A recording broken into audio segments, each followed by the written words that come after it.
Okay, so today I'm going to do how to clean bass. I caught these two today on live bluegill, and I've had them in the house for a little bit, a few minutes. But first thing is just cleaning off your countertop, surrounding area.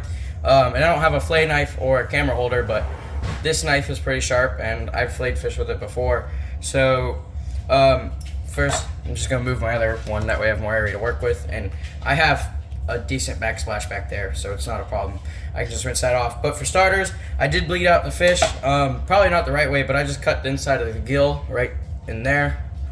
Right there, I cut the inside of the gill and bled both these, but still probably a little bit of blood. But first, I normally cut right here, right behind the head, the gill's right here, and then down next to this gill. And if some people I do know prefer to scrape the scales, I don't really care. But if you do, that is an option. And then it swallowed the steel leader right here and 2 treble hooks, so I wouldn't have kept these and let them go, but they did swallow the leader. As you can probably see, my lighting is terrible, but it's alright. And I don't know how others do it, but I usually like to do a line down the back, starting with my cut right here, and work your way along the spine.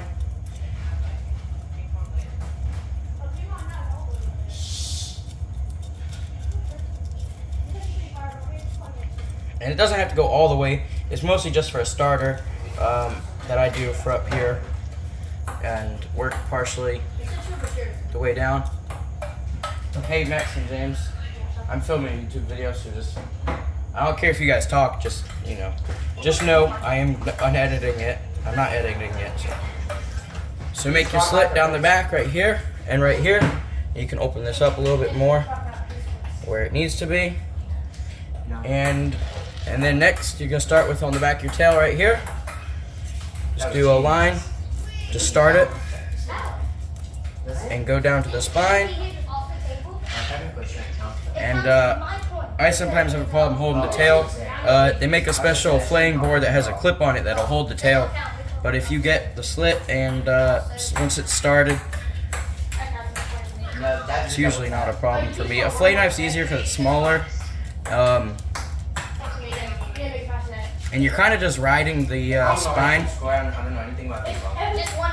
So you'll be able to see the spine right there, but you'll be going on top of it. So sometimes you'll hit a bone and you kind of get to rock the knife this way a little bit, up and down, and that usually will help with that. But this isn't a very flexible knife, so it's not the best suited. But as you go, just keep on working it along the spine. And I usually leave the belly fat off. I've always been told that it's fatty and that it's not really cared for by anyone, but I've never tried it before, so I don't know. So once you get to a certain depth, you will hit the ribs, because the ribs go this way. And then I kind of take the point of my knife and just hold it like this, usually. Peel the fillet back a little bit and just rock it over the ribs. And you'll start seeing the ribs here in a second. And because I've always been told, whether it's true or not, I don't know, that the ribs are fatty, I've never not the ribs, but the belly section where the stomach is, I've never actually eaten it. But as you can tell, the ribs actually come up to the surface all the way right here. So you'll get to that section where the ribs are all the way up, and I just cut the skin.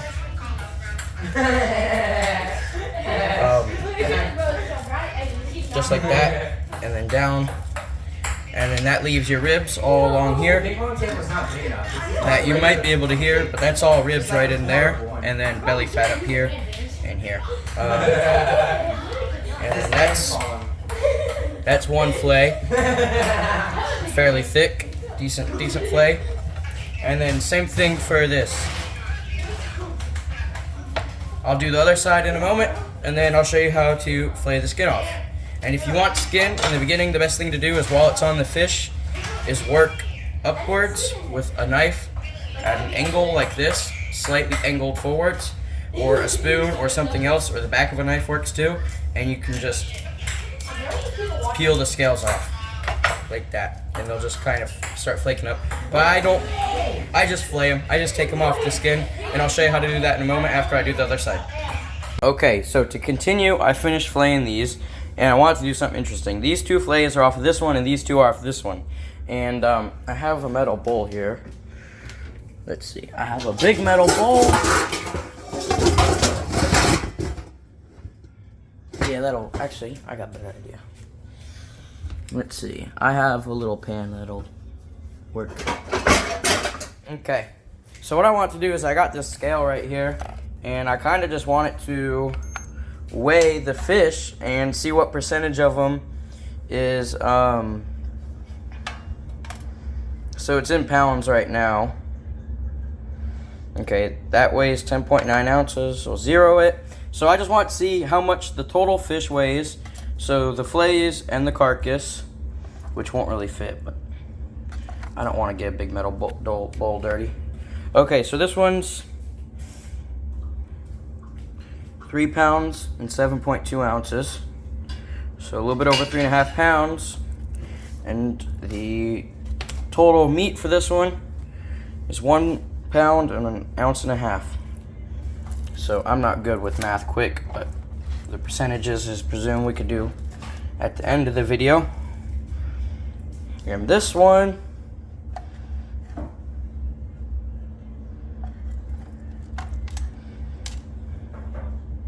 is a 3 pound bass and about 1 ounce. And the fillets on this one are 12 ounces. So 12 ounces of meat for that one.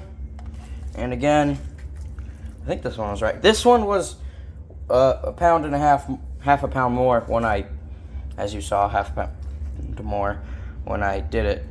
Okay, so 1.4 or 1 and 1.25.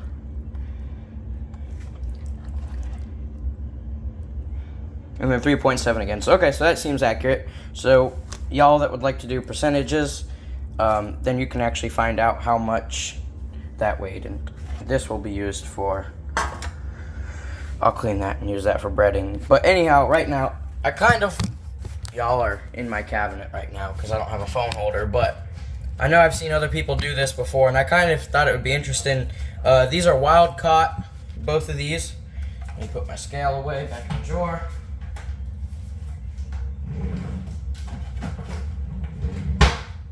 Both of these two bass are wild caught bass. Caught them today. Still have the leader in this one because I was fishing for gar.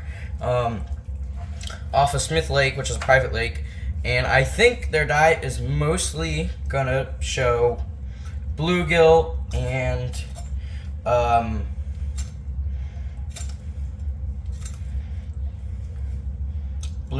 wild shiners. There's a lot of wild shiners there.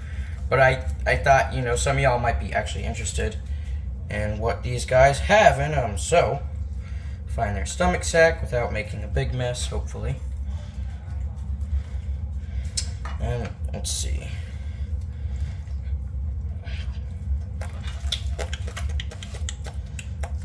Let's make a cut right here.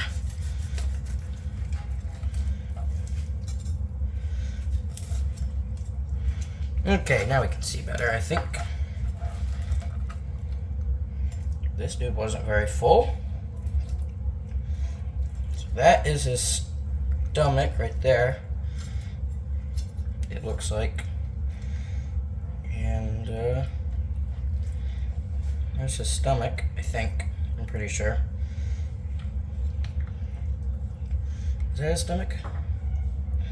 I don't think he's got anything in his stomach today.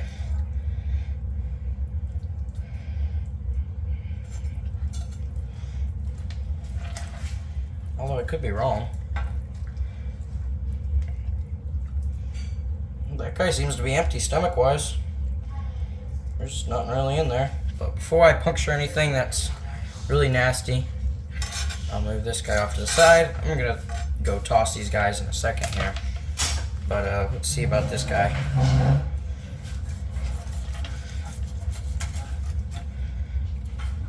I mean, you expect them to at least have the shiners I put that they ate.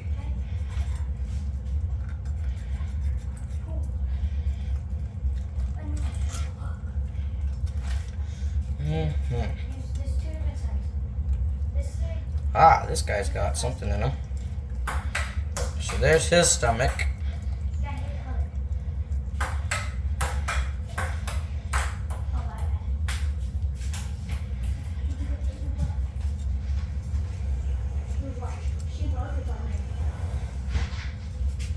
So let's see what's in this one's stomach.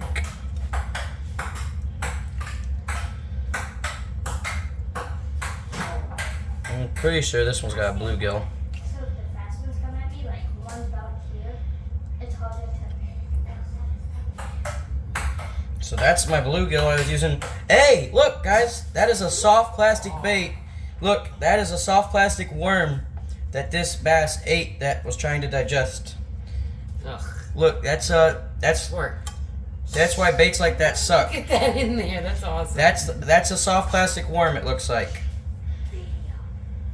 But yeah, that's what that is.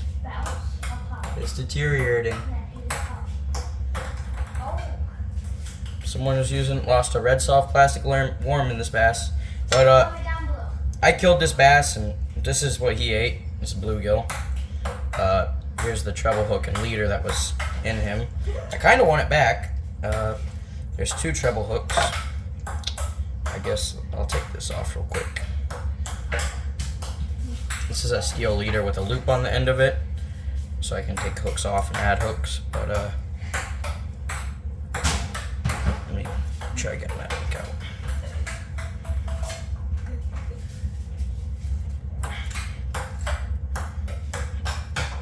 And there's my steel leader with a barrel swivel on the end and the loop, like I was saying.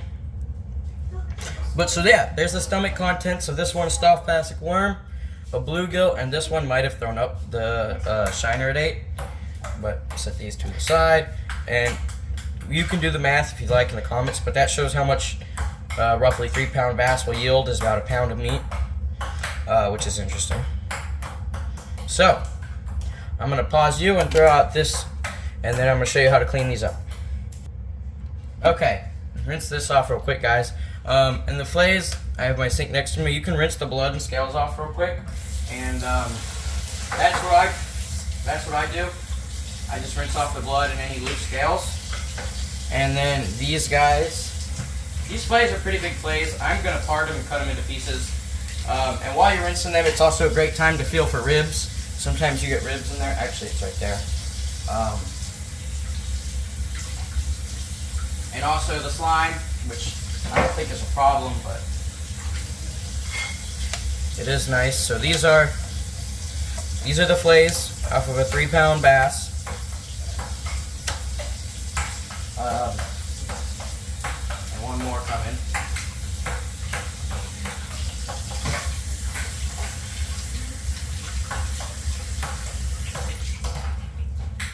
Real pretty bass, largemouth bass. But these are the 2 larger ones off the 3-pound 7-ounce one, and these are the 3-pound bass. So not much size difference, but there is thickness.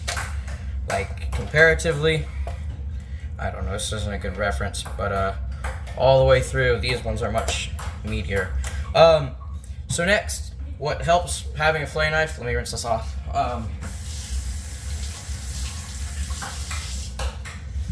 I personally find a fillet knife, out of all of the entire time you're filleting, this always occurs to me as the most important part.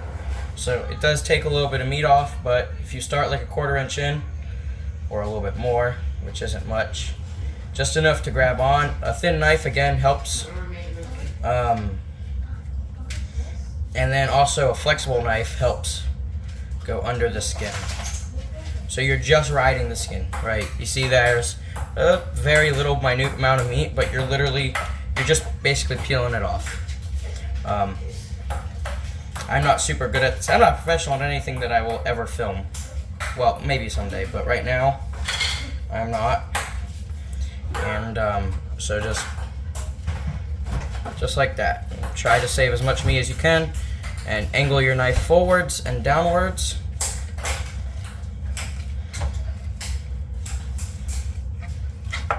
Just like that. That's your whole fillet that you can bake, fry, whatever you'd like. And there's some fat right there, no problem. But there's the muscle where it connects to the skin, and the beautiful skin. So, into the garbage pile it goes, and on to the next 3.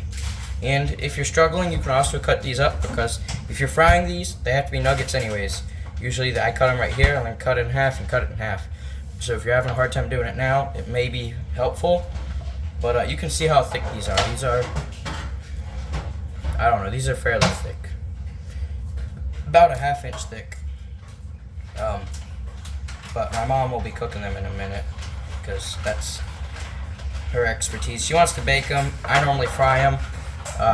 But so tonight we'll be trying something new. But I like kind of like a blackened lemon pepper fish. I don't know how bass is like that. I've never had lemon pepper bass, but we do have some lemons and some vegetables, some bell peppers and whatnot. Start cutting through this guy.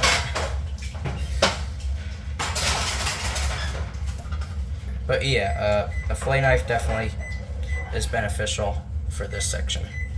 It's much easier than a stiff chef knife, like what I'm using. It's not the best knife, but still not much meat is wasted. And then so forth to the rest of these, and then you rinse them off one more time, pat them dry if you're going to fry them, and cut them up into the pieces that you want.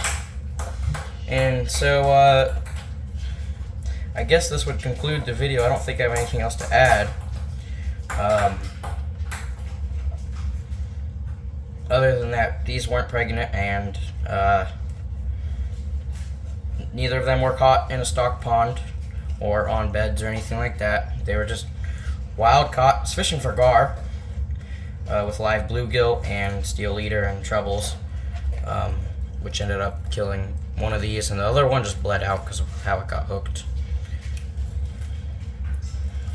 Can't believe I wasted that much meat on this one. That's a lot of meat, but it's alright. It's not a super big deal. I'm not gonna throw a pissy fit over something that I did. But yeah, if you want a fillet knife for this, it does help. They are like $15. I'm sure you could order one on Amazon or go to Tractor Supply has them, Walmart has them, anywhere. But it's later at night, and I don't have one anymore. I haven't cleaned fish or kept fish in a while. You know, I just been fishing for fun, catch and release. But as long as you consistently downward pressure, that's much better. See, that's a lot of wasted meat.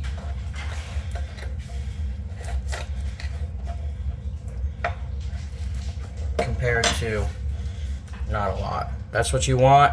That's what I did. That's not good. But I can live with it. Anyways, that's the end of the video. Thank you for watching. If you have any questions, please comment. And again, I am just starting, and this will be my second video now. Thank you. Have a great day.